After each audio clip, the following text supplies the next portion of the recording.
So here's a shock. You're not going to believe this. Number one here from The Blaze. It says, following the defund the police movement and the abolish the police movement, constant negative coverage of law enforcement by the media, anti-police sentiment becoming mainstream, and the threat of riots have contributed to a police shortage across the country.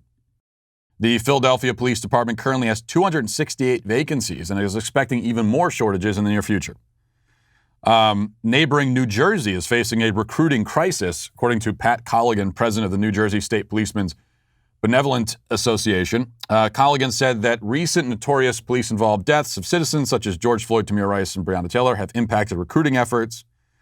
Colligan also said the quality has really diminished in the last few years in terms of the police officers. Colonel Patrick Callahan said the state's largest police agency received a historically low number of applications this year. In some years, the New Jersey State Police would usually receive between 15,000 and 20,000. Listen to this. This year, they've received 2,000 qualified applications. From 15 to 20,000 to 2,000. In fact, we have a local news report here from Philadelphia talking about their situation, which is especially dire. Let's listen to that. Local FOP President John McNesby says it's kind of like a perfect storm developing. The eye of the storm revolving around several issues, including a dramatic rise in the number of Philadelphia police officers filing for retirement, a diminishing pool of young people who even want to be a big city cop, and the suspension of new officer training because of the pandemic. Under normal circumstances, there would be dozens of new recruits coming in for training every 3 months. But the most recent class graduated last December, and the next one isn't even expected to begin until next month. You got to remember, too, that once you go into the academy, it takes you about 10 months to finish. So we're not looking at putting any boots on the ground until maybe next spring. Then you throw in the recent changes to the department's residency rules, mandating all police trainees live in Philadelphia before they enter the academy. Nobody's going to move to Philadelphia hoping that they get a job. They want to make sure that they secure employment and then move in. Richard Vona, director of the Bucks County Police Training Center, says all of these issues are also inspiring younger officers from the city to seek employment in the suburbs and not just from Philadelphia. Yeah, you think? I mean, the problem, it's twofold. That you're going to have a lot fewer, as we're hearing, applicants. And right now we've only talked about Philly and New Jersey. This is the case everywhere. And the applicants you do have are going to be worse. So you're going to have fewer police, and the ones that you have are going to be worse in terms of quality and their qualifications and skill level. Because I think a lot of people who would make great police officers and are highly qualified for it, they're going to say to themselves, well, is there somewhere else where I can take these skills? Maybe get into private security, something like that. Why would I want to take these skills here? Where even if I do my job correctly, if I follow the book to a T, my life could be destroyed. This is, and Republicans, to look at the political end of this, this is a problem that Republicans could be trying to address, could be speaking to, because it's a very, very serious problem. And cities across the country are dealing with the effects of it, and that's only going to get worse.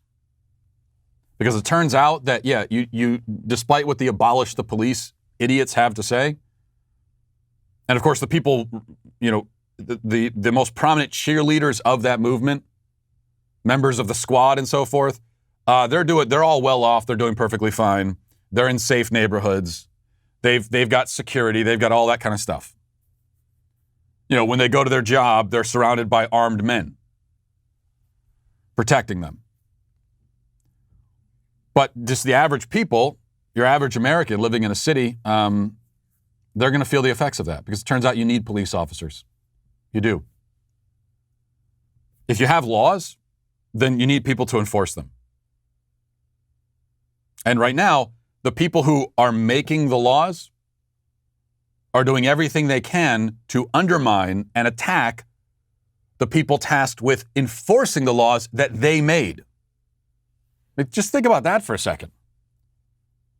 It's the legislative branch of the government, people in Congress, Maxine Waters and all the other Democrats who are the ones leading the charge against the police.